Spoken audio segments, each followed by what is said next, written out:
About Imam Hussain took me to early memories when I've got very early memory, by the way, so probably less than 4 where I've been remembering things, and my parent rahmatullah alayhim used to tell me that my age was, but anyway, let's talk about Imam Hussain. 4 or before 4, I used to remember my mom. She used to have like a special preparation for Muharram, and she had the ladies in Iraq, they have like special dress they wear in what they call the qraya. So it came to my memory that when they have this kind of clothing, which includes, it's a very specific clothing like us when we wear these, but they have the hashmi and the fota and the asaba. And when I see my mother, and she had special arrangement, so I know, wow, it's Muharram. Plus, when she came back from the majalis, she bring me nice food, or what they call firge, and I still remember the smell of some of the pastry or ka'ak or churak they used to do it. I remember that a few months ago, my wife or someone had brought something which I say, oh, how do I remind you with that one? In feeling, I can't have to describe it. I can't say how pleasant I felt when I remember those early days. Plus, we start between us, no, not only that. We used to have relatives in Kadhimiya, because I was born in Baghdad, and until I became 8 years old, they took me to Najaf, which I'm going to talk very soon, but you asked me about my memory. In those memories, we had cousins in Kadhimiya where they used to take us to see the Tashabih. And I mean, what a coincidence. We talk about it now, and I just remembered a few days ago when I was in Kadhimiya, I walked through the same places. When I was 5 years old, I used to remember exactly what happened. And it was the most joyful days in my life, wallahi. I haven't, the feeling I had, subhanallah, something so special. Then when we see these kind of things, plus the qrayat, plus the majalis, we between ourselves, we start to write the ash'ar, the raddat, and we do plays and latmiyat, and every one of us become radud, or the girls, because we used to have a lot of cousins and things, malali, and then we start doing latam, and so on and so forth every year. I used to have a very sharp memory as well. So after that we went to Najaf, and I'll come back to my sharp memory. Even when we go to Kadhimiya, once I hear the radda, I remember it top of my head. When I came back, my parents asked me about it. I tell them the ash'ar, which I would love to if I can remember or have such a memory now. Some مرات أتعجب, I get how on earth I used to remember that, and I still remember them. So this was the early memories about Imam Hussain, and this where things comes from, I think, for everyone. The days of Ashura became so special for everyone because it's a mixture of activities and ash'ar and benefits and latmiyat and raddat, and plus the flavor, the nafas, the thingy which is malakuti. It's not insi, it's not something human, it's something inspiration from Allah with the barakah of Al-Hussein salawatullah salamu alayhi. We can't say that things with Al-Hussein are natural or normal, because there is no way. So many of us lost a'azza, parents. Sometimes even, I always say that we've forgotten the Ras al-Sana, the annual anniversary of the death. While with Imam Hussain, we wait, oh, Ashura, when's Ashura, according to that. So with Imam Hussain, the memory is special and the attachment is so special.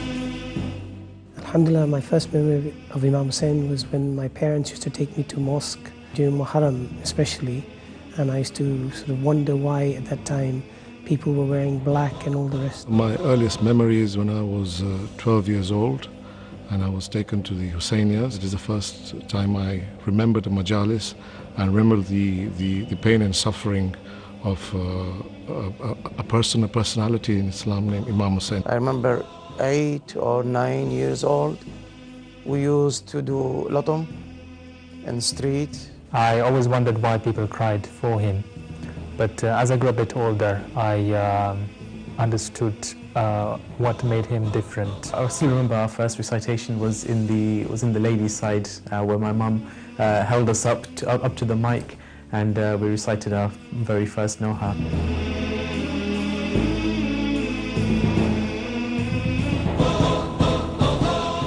Saddam La'natullah alayhi, he prevented the sha'ar of Imam Hussain on stages. I do remember that when I went to Najaf in it was 73, 74, because it coincided with the half-term holiday or the mid-year holiday. We went there and it was so nice because I saw so many things, and I do remember at that time, and even nowadays, most of the things raj'at, but not as before, a bit different, more or less. The mawakib used to come to my grandfather's house, which is the house belonged to Fadhil Bahrululoom. So the mawakib comes on the 9th of Muharram and goes to outside the street or to the haram after that. And on the 10th of Muharram, they used to have the tatbir in my grandfather's house, and then they go somewhere else. These things stuck to my memory. Plus the tashabih, I do remember the faras, which I saw 2 years ago when I went to Najaf. They have faras al-Hussein, and this for ladies and the other things for gentlemen. So Najaf was so special because I noticed that the tashabih and the mawakib are from my house. Wow, I mean, I was 9 years old at that time, 8, 9 years old at that time, and that probably changed a few things in my head. And how on earth? And I became so happy. And I've got some photos about, 100 years old, about the tatbir in that house, whatever, downstairs. I wish I will show them to you. Then a year or two later, on that year, he prevented what they called, I think, masha'il, or the masha'il maybe on 1976, but the tashabih, if I'm not mistaken, was prevented in 1974, which is like the play about Imam Hussain. 75, 76, I also went there. He prevented the tatbir and the zinjil. Actually 77 I went, and from 77 I had a habit until I left Iraq to go every Muharram. That wasn't easy. Before I get into that, I would like to talk about my own disappointment, because I was a child or a teenager when I go from Baghdad, because in Baghdad most of the things were prevented, and it was more dangerous to go and join these kind of things. Easier in Najaf because it's a smaller town, and so I used to go to Najaf to see them, and every year when I go, they said he prevents such a thing, he prevents whatever, and that was so crucial for a 10, 15 years old boy, because you think about it all the way and know he's going to prevent it, and on those days we didn't know when this will come back. So it was big disappointment, very, I used to feel very sad and very angry and so frustrated. So I start going every year, talking about how easy it wasn't easy, because every Muharram we used to have many problem. Authorities start doing things. It's a big problem with the authorities, but I'm talking about many problem at house. My mother used to be worried about me, to get worried about me, and she asked me not to go, because even in those days, they capture someone 13, 14, 15 years old. So many people, they were captured and they went rah. They got killed by the regime. So my mom became so worried, and then she talked to my father, and then my father became more worried, and it was a struggle every year. So the joy of Muharram become like biha tahaddi, biha challenge, biha things. And for us it was very difficult, because I didn't want, and I'm sure that was the same feeling with everyone, we don't want to do something against parents. But at the same time, Imam Hussain, the call of Imam Hussain, then the problem started, and this is same for everyone. I do remember in one of the munasabat, it was Ashura, I think, when I wanted to go to Karbala from Najaf, and at that time when we go, we should have our ID.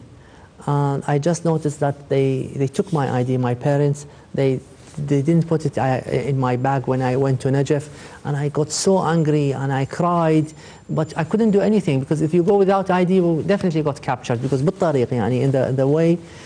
So these kind of things, that was the way we live, and that was the way we did the sha'ar. At some stage in Najaf, I do remember we had what they call takiyah, me and my cousins, and those cousins actually all of them got killed. Maybe one of them still alive. All of them got killed in 1991 in the uprising. We used to go yani, in a tekiya, like a small place downstairs, and we become radud, and we become latama, and we become everything. And then in another year, I do remember we had another place where we had to have a secret tekiya because he even prevented the latama from taking off their clothes. So we do it at home, inside the room, in the far end of the house, and when someone rings the bell, everyone look from the window, and then we wear the shirts, and it was mu'anat, and it was suffering and struggle. And the thing which make me very sad when I remember that is that all of those were killed by Saddam. It's only me and maybe one of them. I'm talking about 20 plus members of the family and friends. They were all killed. So this is it, this is Darb al-Hussein, and this is the way where we came. And that's why we ran away from Iraq and from Saddam, just to do the shi'ar and to follow what Ahalina and our grandparents and teachers asked us to do so. When I came to London, that was like another turning point of my life, because Muharram came and I've been told by my relatives that there is Ashura, and I used to start my A-level in Brighton. I was so upset and depressed because Muharram came and I can't do anything, and instead of being in Najaf, I end up in Brighton, which I hate. And then I came to attend Majalis on the 8th or the 8th, I think it was the 8th of Muharram. I have my green shawl, and I noticed that in the tube station, the underground, they start watching me. At that time, things weren't as easy and popular as it is now. I'm talking about 1984. I went to Ahl Bayt Islamic Center in Clapham, and then I noticed, this is Muharram, and they are celebrating, and we can do latum, we can cry. So that was a big relief for me and things, although it wasn't that easy, because they said that Saddam has got his own spies. They see you when you do this outside the country, and they will contact your parents, which happened at some stages. But this is where we come from when it gets to London, Muharram. And every year, alhamdulillah, Majalis starts growing bigger and more and more and more, until I grew up and I graduated and I started serving the way of Imam Hussain. Just to cut it short, because I hope that one day we have more time to talk about this, every year has got its own story. In the year 2002, 2003, I think, just 10 years ago, I had few shabab came to visit me, and one of them was Amir Jawad, the one who is in charge of Al-Bayt TV. The other one is Sajjad Jiyad, who was one of my closest companion and students, and others as well, but I do remember Sajjad and Amir. Unfortunately, I can't remember the others on that meeting. I think it was 3 or 4 of them. They may remember, and this is crucial. One day we need to write about it, because that was another turning point in my life and in the life of everyone who loves Imam Hussain in London. They said that we need to do an English majalis. Would it be okay if you do us one, or if we do one in the organization? And then I was in my way to visit Iran. I went to see Sayyid Jawad Shahristani. I told him about that. He said, why are you going to do this majlis? Do you think you will have attendance? I said, I think we will have. Or he said, maybe how many you expect? Is it necessary to do that? Because, he wasn't, Sayyid Jawad is servant of Imam Hussain, and he always encouraged Mawaqib. But even myself, we had a doubt, why are we doing English majlis? What's the reason behind it? Why is that? Why is this? Are we going to have attendance? He said, how many will attend? I said, we may have 80. And when I said 80, I do remember, I do remember exactly.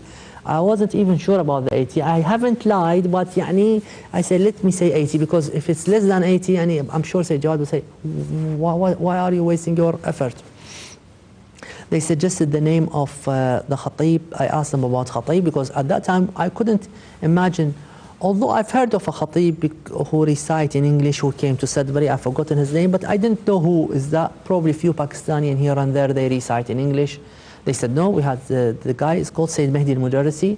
Where is he based? Because I've always, when they say Mudarrisi, I think of Sayyid Hadi and Sayyid Taqi. I said, no, they are old and they don't speak. He said, no, the son of Sayyid Hadi, his name is Said Mehdi, and he's a very good reciter, and they gave me tapes and things. And then we asked Said Mehdi to visit us in London, and then we started the majlis. First day, second day, the place was packed. No one would have expected that. And the thing started from that day. It was the barakah of the Imam, the nafas of the shabab, the nafas of the reciter. It wasn't only Said Mehdi. The year after we had another one. Said Mehdi actually recited for us 2 years, but then other majalis started. Nowadays, alhamdulillah, God knows how many majalis we have. And sometimes I wouldn't like to say that I feel upset, but I said, well, why other majlis are reciting exactly the same time as us, and others feel also upset from me, and I laugh, I make jokes. I said, well, I did this majalis, and now they start competing.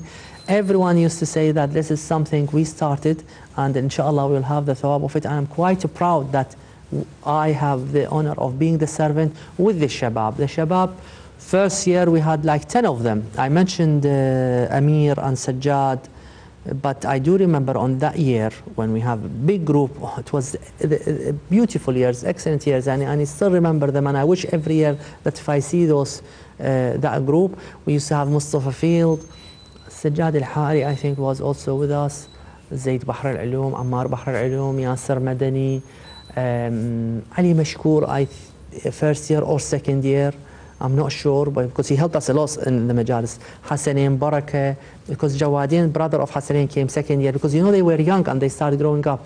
And I'm so keen to remember most of them. Ihab, I think he was with us first year.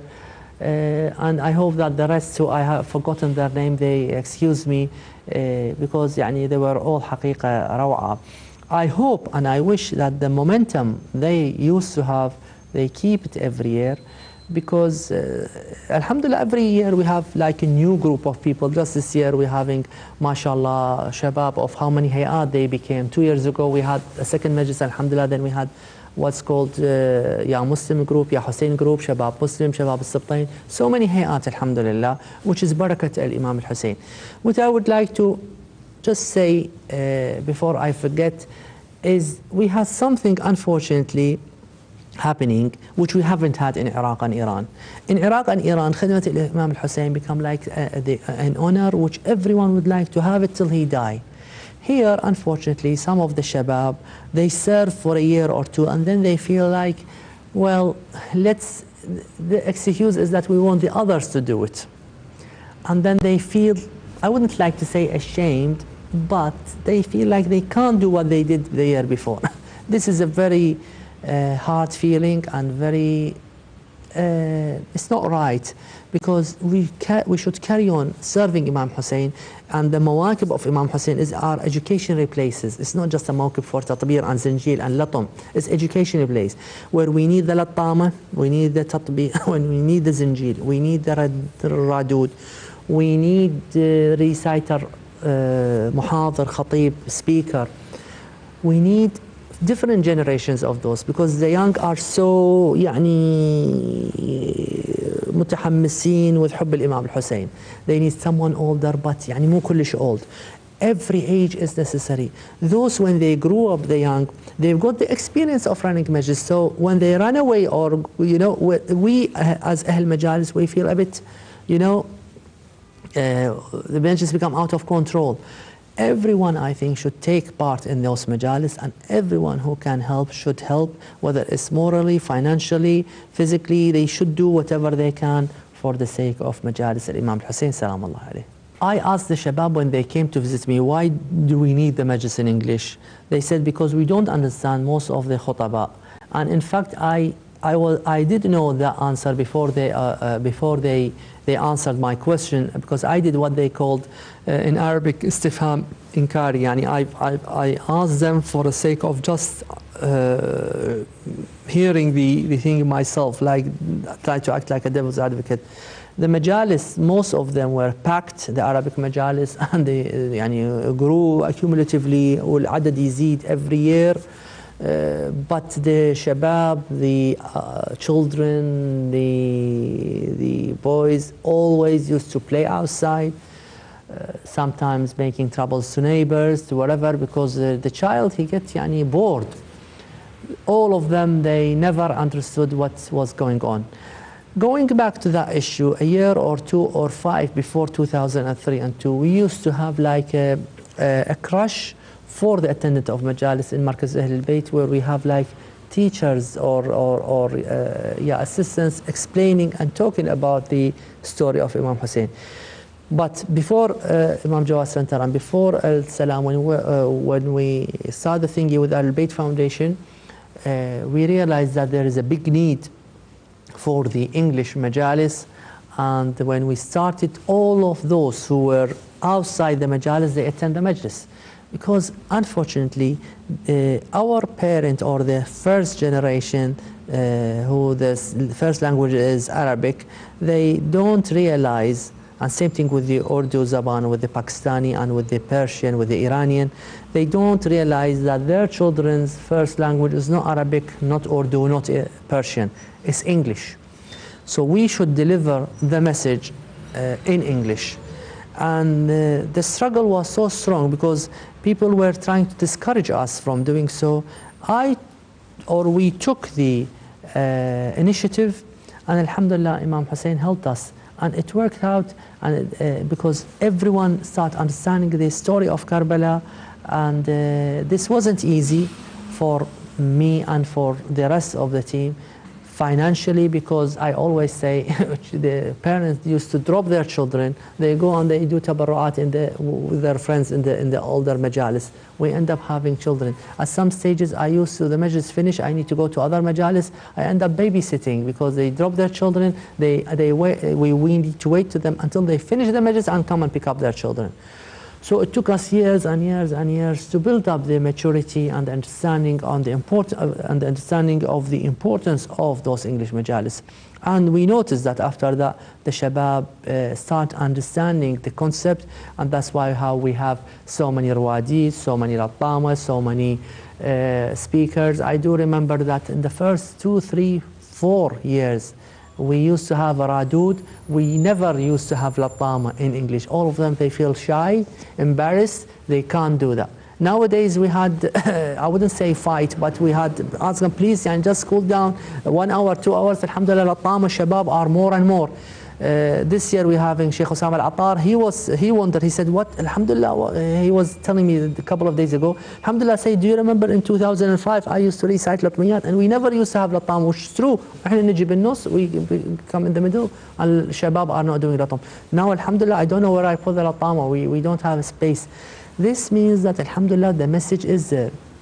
But our expectation is higher and higher, as the expectation of the Imam, as the expectation should be in the same standard of the style of Karbala and the Imam and Ashura. We urge everyone to help in those majalis and in all other majalis. The thing cannot be run individually. It should happen by the whole community. Everyone who can help should help with maturity, with the decency, with the spirit of Imam Hussain. And Alhamdulillah Rabbil Alameen, inshaAllah, the majalis will grow more and more and more. Alhamdulillah, now we're having TV channels and we're having this, although we still aim for better. But in the last 10 years, so many things happened, walillah alhamd. Everyone, we say Hussein Abbas, without thinking. Hussein Abbas. Then Abdullah Rabi' wa Ali al-Akbar, al-Banin. طبعا Zainab is special. When we talk about first 10 days, Hussein Abbas. After Ashura, because this is, I'm talking about memory, as when we used to paint, there was art they called impressionists, and other one they said whatever, when they, as if they close their eye and they remember the tableau or the painting. If we close our eye, first 10 days before Ashura, Hussein Abbas, and then Ali Akbar Abdullah Radi. After Ashura, Hussein Zainab. So this is the other character, and al-Banin always involved.